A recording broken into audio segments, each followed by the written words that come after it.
যারা সূরা ইখলাস দিয়ে নামাজ পড়েন একটি ভুলের কারণে আপনাদের নামাজ হবে না। অনেকেই আছে আলহামদুলিল্লাহ সূরা ইখলাসকে ভালোবাসেন, সূরা ইখলাসকে মোহাব্বত করেন, কিন্তু আপনাদের একটি ভুল এমন হয়, এই একটি ভুল যদি আপনাদের হয়ে থাকে তাহলে কিন্তু আপনাদের নামাজ হবে না, নামাজ বাতিল হয়ে যাবে। সূরা ইখলাসের ফজিলত অনেক বেশি, আমরা সকলেই জানি। নবীজি সাল্লাল্লাহু আলাইহি ওয়াসাল্লাম জানিয়ে দিয়েছেন, যে ব্যক্তি সূরা ইখলাস একবার পাঠ করবে আল্লাহ পাক রব্বুল আলামিন 10 পারা কোরআন শরীফ পড়ার সওয়াব দিবেন। যে ব্যক্তি 3 বার পড়বে 1 খতম কোরআন শরীফ পড়ার সওয়াব পাবে। আর যে ব্যক্তি 10 বার পড়বে আল্লাহ পাক রব্বুল আলামিন তার জন্য জান্নাতে একটা প্রাসাদ নির্মাণ করবে।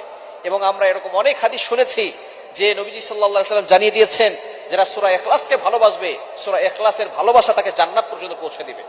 এক সাহাবী সব নামাজে সূরা ইখলাস পড়তেন, প্রত্যেক নামাজেই তার সূরা ইখলাস থাকতো। সাহাবাকে অভিযোগ করলেন, ইয়া রাসূলুল্লাহ, সে তো প্রত্যেক নামাজেই সে সূরা ইখলাস পড়ে। তাকে জিজ্ঞেস করা হলো, কেন তুমি সূরা ইখলাস পড়ো? তখন তিনি বলেছে, সূরা ইখলাসকে আমি ভালোবাসি, আমি আল্লাহকে মহব্বত করি। নবীজি সাল্লাল্লাহু আলাইহি ওয়াসাল্লাম জানিয়ে দিয়েছেন, এই সূরা ইখলাস তাকে জান্নাত পর্যন্ত পৌঁছে দিবে।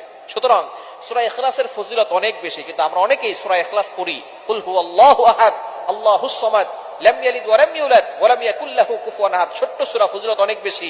এই কারণে আমরা অনেকেই সূরা ইখলাস দিয়ে নামাজ পড়ি, কিন্তু আমাদের একটা ভুলের কারণে নামাজ বাতিল হয়। সেটা কি?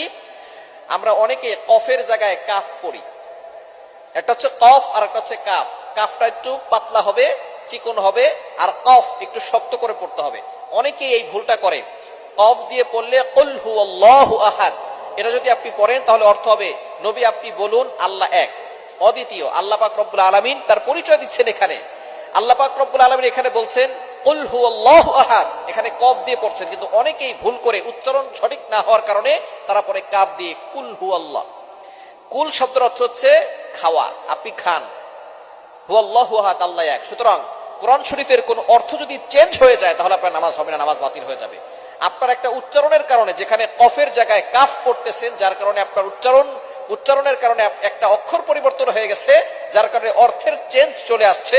এরকম শুধু সূরা ইখলাসে নয়, পবিত্র কোরআনুল কারীমের যেখানেই আপনি যদি উচ্চারণ সঠিকভাবে না পারেন, সঠিকভাবে না করেন, তাহলে কিন্তু অর্থ চেঞ্জ হওয়ার সম্ভাবনা আছে, যার কারণে আপনার নামাজ বাতিল হয়ে যাবে।